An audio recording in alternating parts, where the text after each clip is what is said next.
Full disclosure, I am filming this on a day that has not been pleasant. And so we'll get through this episode one way or another. But full disclosure to anyone listening, I have cried all day today already. It doesn't take much to remind you of all the things you're trying to heal and run from. One person who barely knows you can remind you of the deepest things of feeling worthless.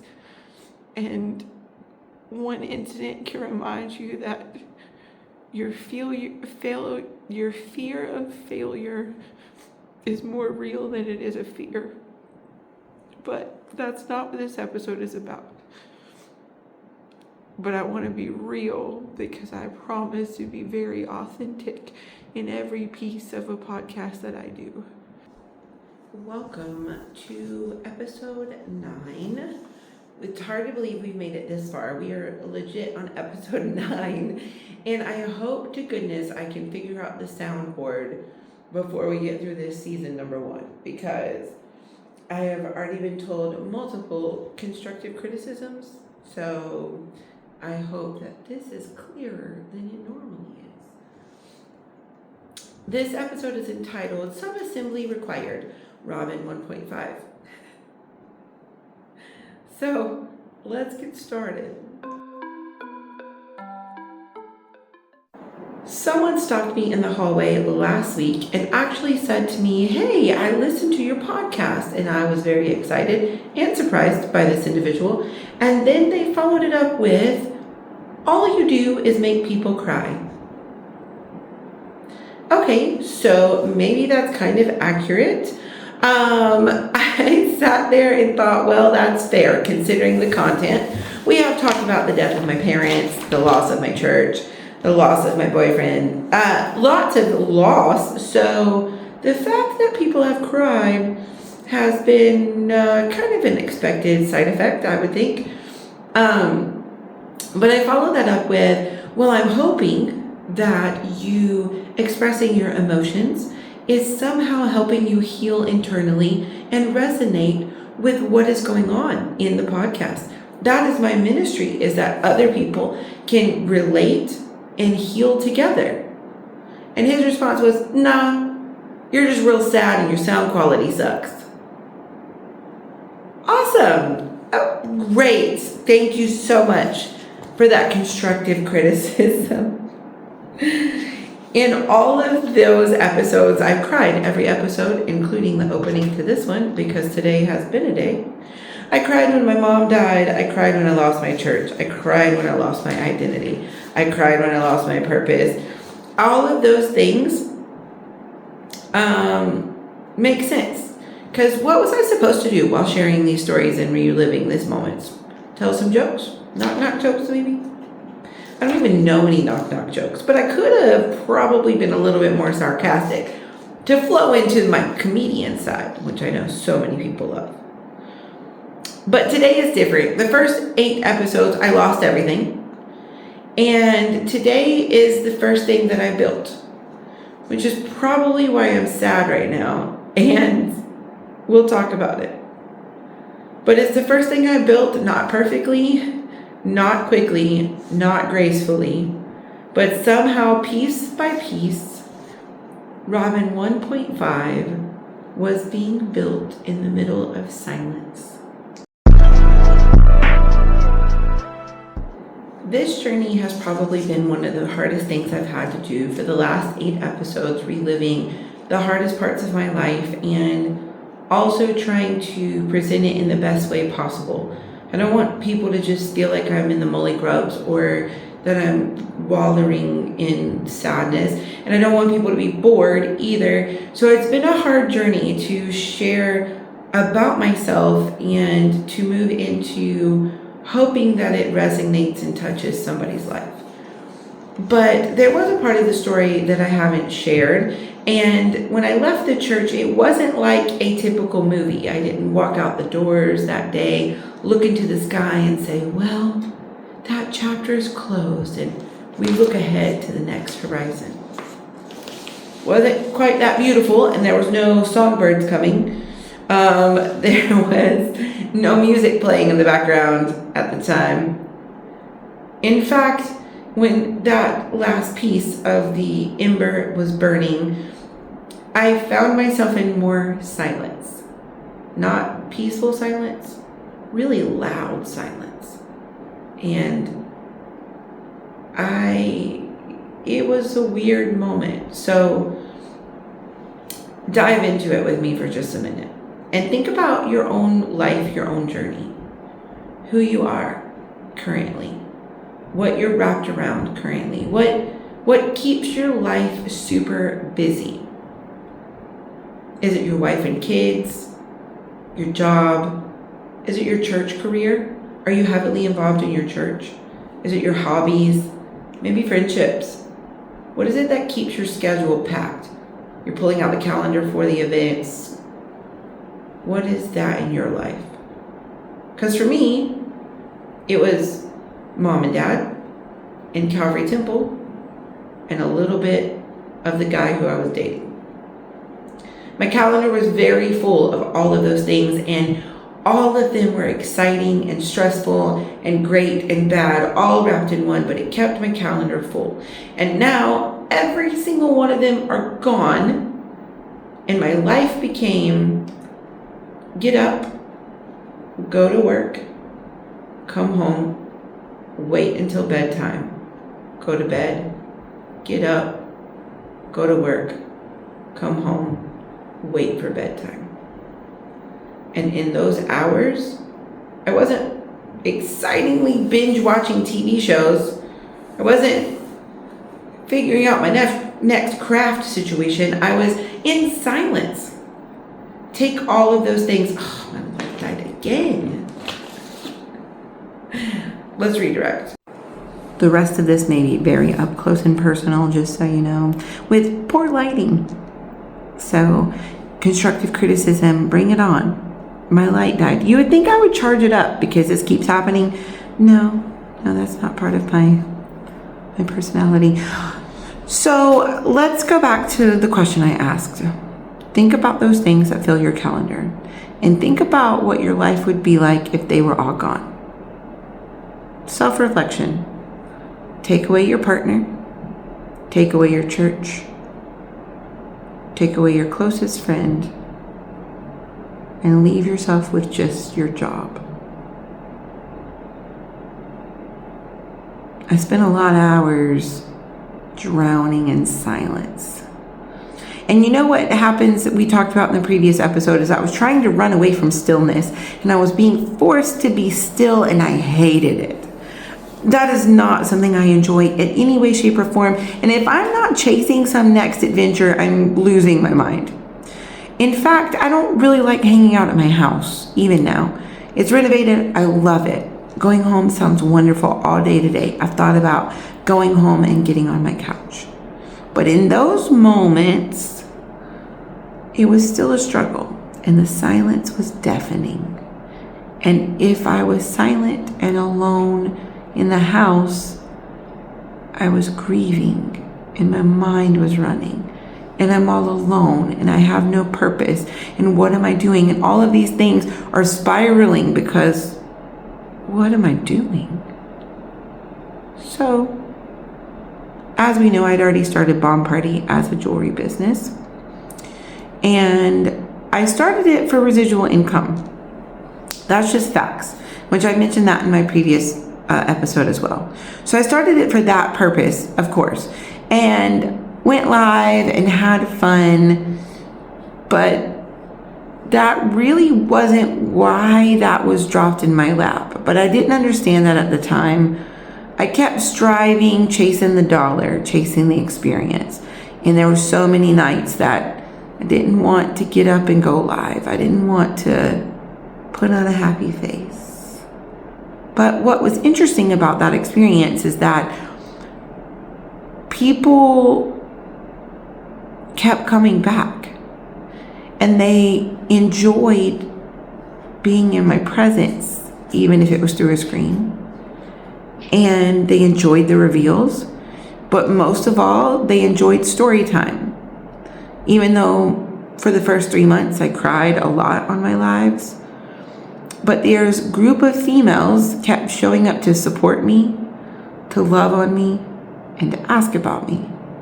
And if I went missing for too many days, they would be texting me, messaging me, following up with me. And for the first time, there was people looking for me again. Now, to a normal person, that may sound like not a very exciting thing, but for me, if nobody needs me, then what is my purpose at all? I need to be needed. I need to be wanted. And these strangers that were on a live were telling me, like, I had a bad day and I couldn't wait to get on your live and see you and hear your stories and talk to you. It was different. And in the dead silence, I would go grab my phone, get in my fizz room, and turn the screen on. And it's something magical that happens in that moment. I don't know if you've ever been live on anything. You don't have to necessarily sell jewelry, although if you are interested, let me know. Want to build my team. But for any reason, whether you're going to do a devotion live or read scriptures or play music or whatever you go live for, there is something magical that happens in that experience. You go from not doing anything to like performing for people because you realize that they need you in some weird way. Whether they need you just because they bought a piece of jewelry they want you to open, or they need you because their day has sucked and they can't wait for your story time. Suddenly, somebody needs you. And here's what's really interesting about that is I have always been raised to be performative. And maybe that's a negative thing that we're sitting here and talking about, because I don't want to be a performance. I want to be authentic, but at the same time, it is ingrained in me to be performative. From the very thought of being birthed into the church and being a pastor's kid and being a musician and doing all of the things that I absolutely loved. I felt I loved my ministries 100%. It was never like a drag me there. It was, I'm here to do them. In all of them, you had to check yourself at the door. And if you've ever experienced church hurt by someone, or maybe you've gotten through some church experiences, a lot of people who are not in the ministry put the pastor, pastor's kids, the people who run ministry on a pedestal. I hate to break this to everybody, but we're just humans. We're just regular humans. We're still working full-time jobs. We're still arguing in the car. We're still having people tell us hurtful things. We're still in the know of what that person on that pew really said about us behind our back. And when we walk through those doors, it is a smile, a handshake, and a hug, because it's on. Now, don't get that twisted. I know that's a tidbit of insider facts, but I don't want that to sound like you're fake people. Because one thing is for sure, it's not being a fake person, but it is a training in performance. And it also ties into the same thing that we've mentioned before. Even when it comes to worship, you're only going to get out of it what you put into it. So if you're taking on a role to work in ministry and you're not willing to shut your garbage down so that you can put your best side forward, so that then you can usher in worship for those other people who are waiting on you, then you're kind of missing the mark. And let's not just pin that on church people. Let's think about our real jobs. We all have lives outside of our 9 to 5s or whatever your schedule is. If you're a nurse, if you're an admin, if you're a teacher, you still have to walk through those doors and put on your performative face, because there are people in that room. There are people in that business. There are employees that you are over. There are coworkers that are next to your side that need you. And It is the calling, the ministry, the purpose of each of us to try to do our best in all of those aspects, because there's people who need you. Now, if you are like me and you have a job that I'm very grateful for, but those people never act like they need me. My employees are very amazing people. They're very self-sufficient. They need me for their own personal therapy from time to time. They'll come in my office and talk about their lives and cry and hug me, and they need me for help on escalated issues, or if a customer's yelling, I've got to come be the bulldog to support them. But it's very rare. I'm very blessed with the team that I have, because it is very rare. And so I found myself at Bomb Party, where there's a group of people I've never met in person who are literally looking for me and saying, hey, I need you to lighten my day, to make me laugh, to open some jewelry that I'm going to feel beautiful wearing. And I want to hear what you have to say, because you're funny. You're different. And it was helping.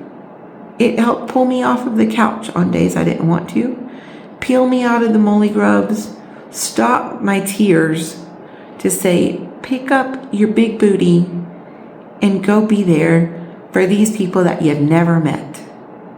Now, I don't know if you paid attention to episode 8, where I really feel like,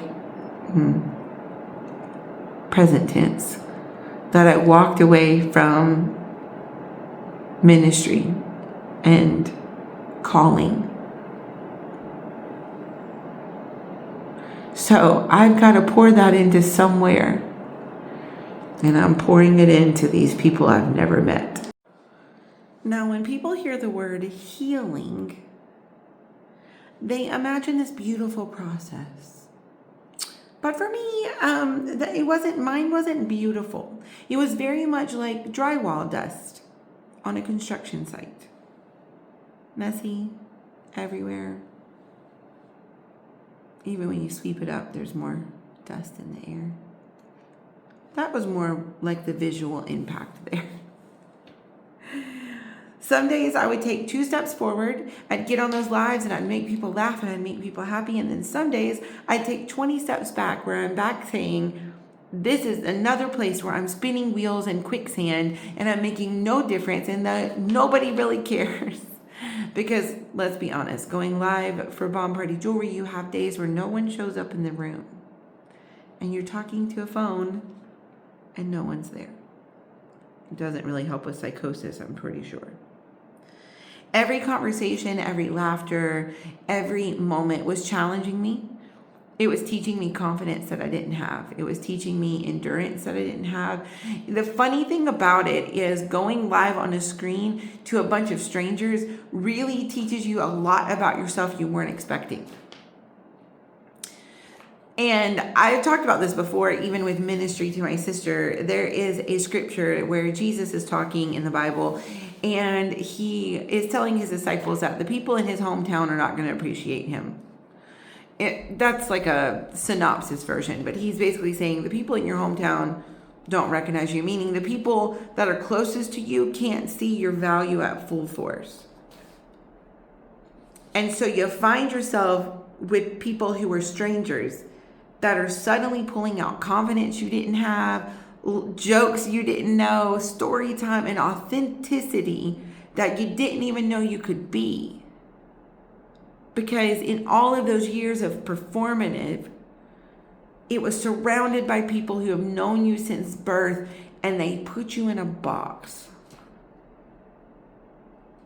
And here in the middle of my ashes and the silence in my house, where I felt like I was spiraling, there was women and men across the U.S. who would show up in a live on my cell phone and say, wow, you're such a strong person.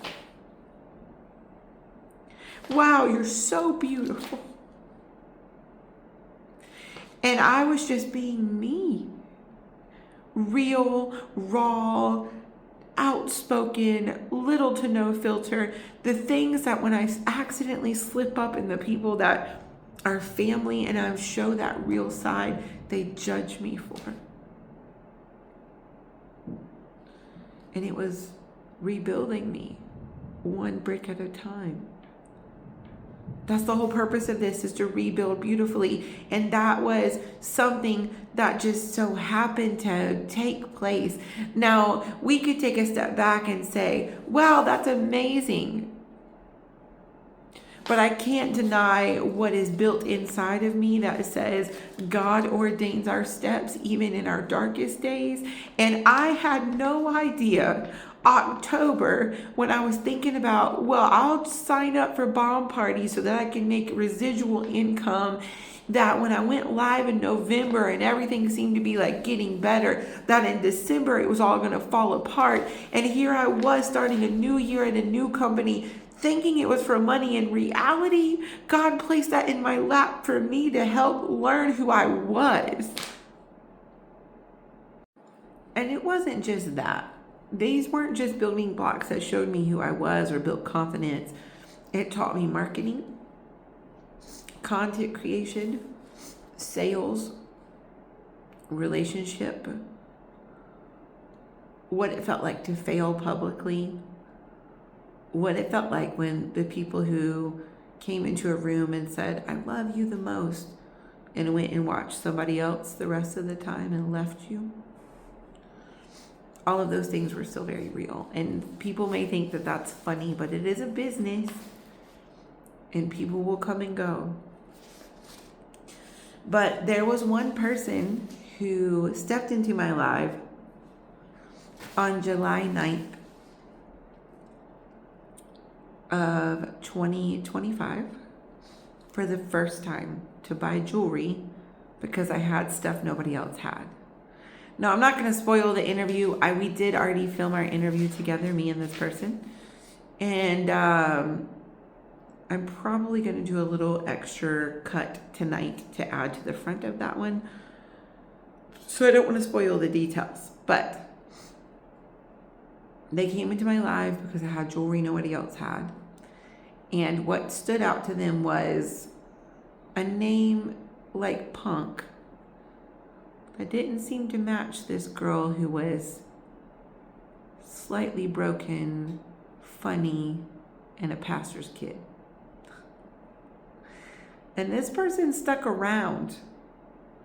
Something about me struck them. And on days when I didn't want to go live, they messaged me. They got my text message number, my cell phone number. They followed up with me. They asked how I was doing, and they stuck around.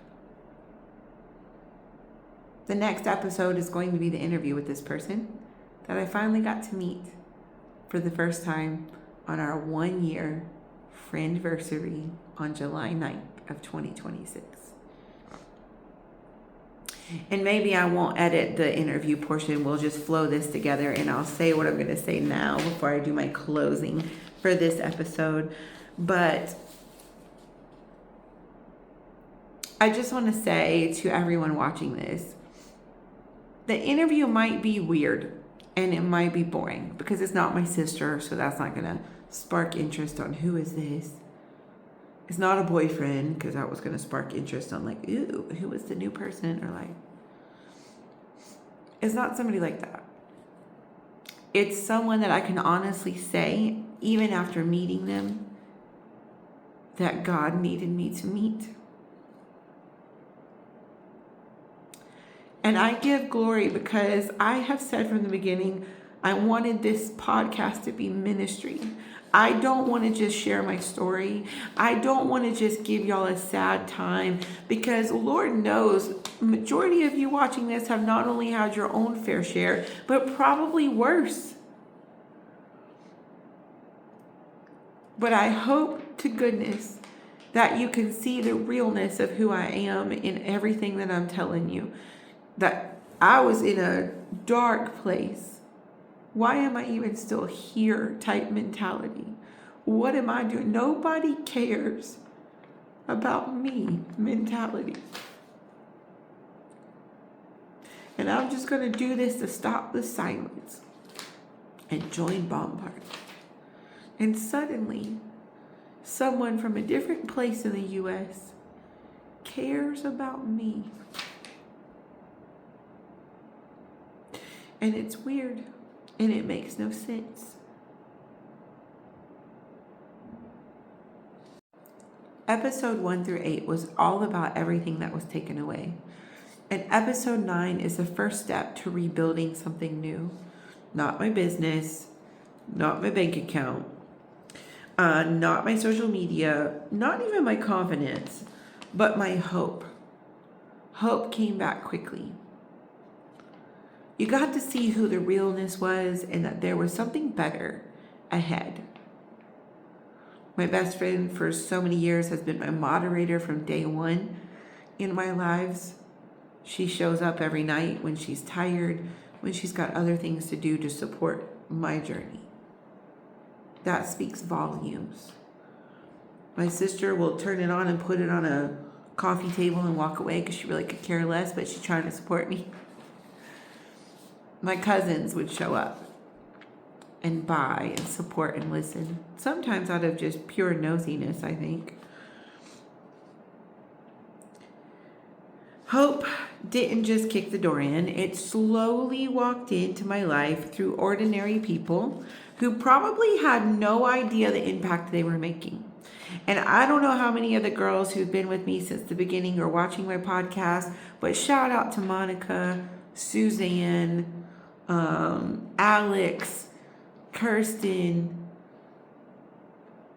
Alyssa, Charity, Jessica, the A1 day one, however they say it, that had no idea that watching my live wasn't about hoping that they buy, but it was literally giving me hope in life again.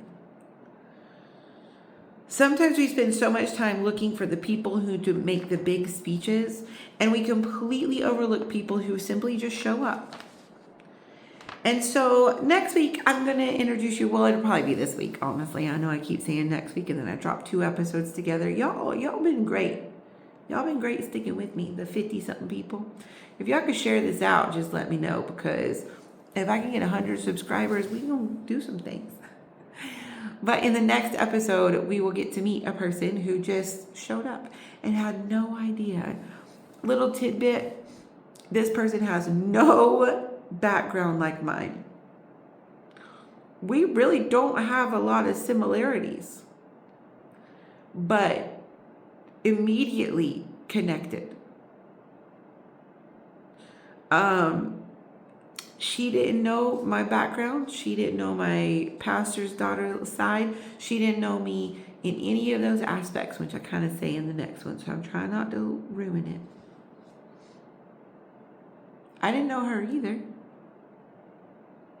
We aren't connected because we believe the same. We aren't connected because we live the same. We are connected because no matter what she thinks, I know she would laugh at me, but God ordained it to be that. He brought someone to my doorstep, to my life, that understood the business adventure I was on, and that was what he used to connect us. And I think there's so much more to my desire to minister.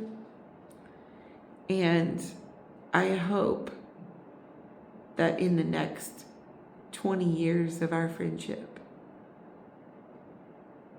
that I minister to her and bless her in a way she didn't even know she needed. Because she has blessed me already. And y'all are like, what? I don't want any rumors. It's like a sisterhood. I definitely love men. Okay, don't get it twisted. 100%. Y'all got any single dudes listening to this podcast? Y'all like some little broken pieces? Girl in Ashes here, single, available. Anyways, sorry, we're getting sidetracked and a little less professional. So, that being said, I'm going to introduce you to Alyssa. And together, we'll talk about how sometimes the people God uses to help rebuild us are the ones we least expect. Thank you for listening. and I will see you in the next episode. Hi, I want to say thank you if you've made it this far, for sure. Episode 10 is a very regular interview style with someone that I met for the first time. During this interview, we had only physically seen each other in person for like 2 days or 3 days at a business conference for Bomb Party Jewelry. And in that time, there was no awkwardness, and we learned a lot about each other. We cried together, laughed together, hugged, and even talked about the Lord a little bit. I just want to give some clarity to it. I know that the interview may not seem like it's doing a huge part of impacting your life or giving you a snippet or something to take away. But what it is going to do is give you an idea of what someone from the outside may be seeing in you that you don't see in yourself. I really wanted to do this as a transition to rebuilding my life beautifully and the change that took place from where I came from to where I'm going. And that was really the reason to bring her in for this interview that you'll see or that you have already seen, depending on when I put this clip. But what ended up happening is me listening to someone from a completely outside perspective give their thought process on me and who I am as a person. What was really funny to me is all weekend she was taken back by how I just really didn't meet strangers. I would talk to anyone if I was given the opportunity. Elevators, hallways, it really didn't matter. If it's silence, I'm going to feel that silence. And I had no problems doing that. Something else was funny is that she mentions that I'm honest. I try to be brutally honest. I don't want to sugarcoat it for people. And oftentimes that gets me in a lot of trouble. Trust me, if you have been in my life for a long time, you've probably been offended by me, and I had no idea I offended you. And for that, I do apologize. I don't mean to offend. I just say it sometimes a little too harsh. But I don't want you to be bored. I don't want you to feel like this podcast is losing steam in any way. I want you to take a step back and think about yourself. If you were to interview someone who's never met you in person, the very time that you meet them, what do you hope they say about you? Especially if they didn't know the you before the burn. Because this person met me once I was already in sackcloth and ashes. Ooh, yeah.